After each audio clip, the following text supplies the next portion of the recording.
निष्ठा योग के क्लिनिक किस लिए चाहिए? अभी जैसे निधि जी एक क्लिनिक चला रही हैं, उन्होंने बताया कि मेरे पास ये पेशेंट आते हैं, जैसे पिछले उसमें बताया था, तो निष्ठा योग क्लिनिक क्यों चाहिए?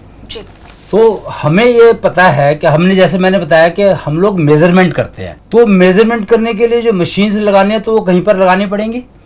जैसे आप एलोपैथी या किसी सिस्टम में जाते हैं तो आपको डायग्नोस करने के लिए क्या, ब्लड का आपको शुगर है, शुगर टेस्ट करने के लिए अब आपको ब्लड देना है, तो सैंपल के लिए तो आपको मशीन जहाँ पर लगी है वहाँ पे जाना ही पड़ेगा ना, तो उसको क्लिनिक कहते हैं। तो ऐसे ही जो निष्ठा योग के हमारे को लाभ हो रहा है, नहीं हो रहा है, या हम लोग जो निष्ठा योग में बताया गया हमें करने के लिए वो हमने किया, उसका हमें फ़ायदा हुआ, या पहले हमारी आज की पोजीशन क्या है, जब तक हमें आज की पोजीशन नहीं पता लगेगी तब तक हम बताएं कैसे कि निष्ठा योग में तेरे को ये करना है, ये नहीं करना है। जैसे हमने बताया कि निष्ठा योग कस्टमाइज्ड है इंडिविजुअल के लिए, वो उसके प्रधान तत्व के ऊपर डिपेंड करेगा। तो प्रधान तत्व अगर कैलकुलेट करना तो उसके लिए मशीन चाहिए, नब्स का एनालिसिस करना है। हाँ, इसमें बेसिक डिफरेंस आप ये समझ सकते हैं या इसको जोड़ सकते हैं कि पहले आयुर्वेद में ना वो वैद्य जी होते थे, नब्स पकड़ा करते थे, तो हम लोगों ने अब उसमें कन्फ्यूजन ये रहता था कि वैद्य जी ने कुछ नब्स पढ़ के कुछ समझा और बता दिया। अब मुझे ये नहीं कॉन्फिडेंस हो रहा कि उन्होंने जो बताया है वो ठीक बताया कि नहीं बताया। हालांकि नब्स को आप मैनिपुलेट कर नहीं सकते, तो ठीक बताया ही होगा। भाई हम लोग टेक्नोलॉजी एक्सपर्ट्स थे, तो हम लोगों ने मशीन बना दी, तो मशीन तो जो डिस्प्ले वैल्यू दे रही है तो वो रहेगी ना।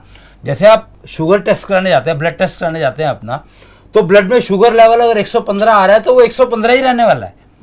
तो इसी तरह से वो मशीनें लगी हुई हैं। तो निष्ठा योग क्लिनिक का मतलब ही यही है कि निष्ठा योग क्लिनिक में अगर जब जाते हैं तो आपको मेजरमेंट की जाती है कि करंट पोजीशन क्या है। निष्ठा योग में आपकी नब्स को, हार्ट बीट को मॉड्यूलेट करते हैं पोएम्स से, मतलब उनकी वाइब्रेशंस को चेंज करके, और उन वाइब्रेशंस को अपने कानों के थ्रू पहुंचाना होता है अपने शरीर के उस पार्ट पर जहां पर प्रॉब्लम्स है।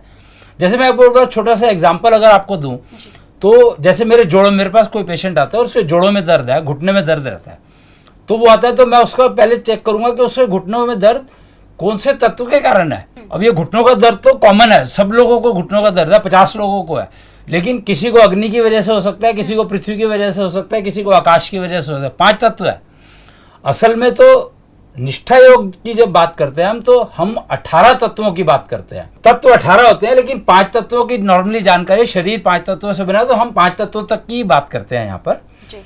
तो क्लिनिक में मेजरमेंट करने की जरूरत, तो घुटनों में दर्द है जैसे मैं बता रहा था तुम्हें, तो उसके लिए बड़ा सिंपल सा एक तरीका है कि हमें पता लग गया कि कौन से तत्व के कारण है। क्लिनिक में आया, उसके नब्ज देख करके हमें पता लग गया कि उसके कौन सा तत्व डिस्टर्ब कर रहा है। अब जिसका अग्नि तत्व डिस्टर्ब कर रहे तो उसको उसके हिसाब से 2 पोएम बता दी, और उसको कहा कि अब तुम इन 2 पोएम को बोलो, और किस मुद्रा में बैठ के बोलना है। इसकी मुद्राएं भी वो मुद्राएं नहीं है जो स्टैंडर्ड चल रही है, ये इसकी खास मुद्राएं इसी पर्पस के लिए डेवलप की गई हैं।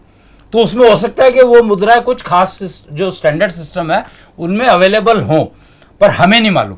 हमने तो इसके प्रति अपनी खास मुद्राएं डेवलप की हैं, कुछ खास इंस्ट्रूमेंट्स यूज किए हैं, जैसे शंख है, सिप्पी है, बहुत सारी चीजें ऐसी हैं जो उसमें रखी है।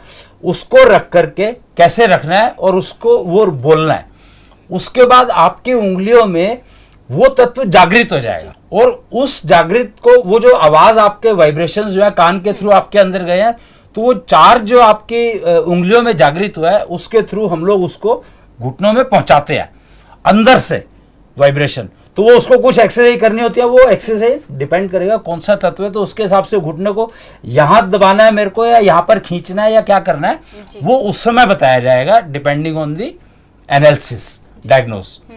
तो वो वाइब्रेशन आपके अंदर जाएगी और आप जो है उसको करेंगे तो आपको डेफिनेटली रिलीफ महसूस होगा। और हम लोग क्या करते हैं निष्ठा योग क्लिनिक में 5 मिनट की आपको प्रैक्टिस करवाएंगे, और 5 मिनट के बाद दोबारा से आपकी करंट पोजीशन मेजर करेंगे।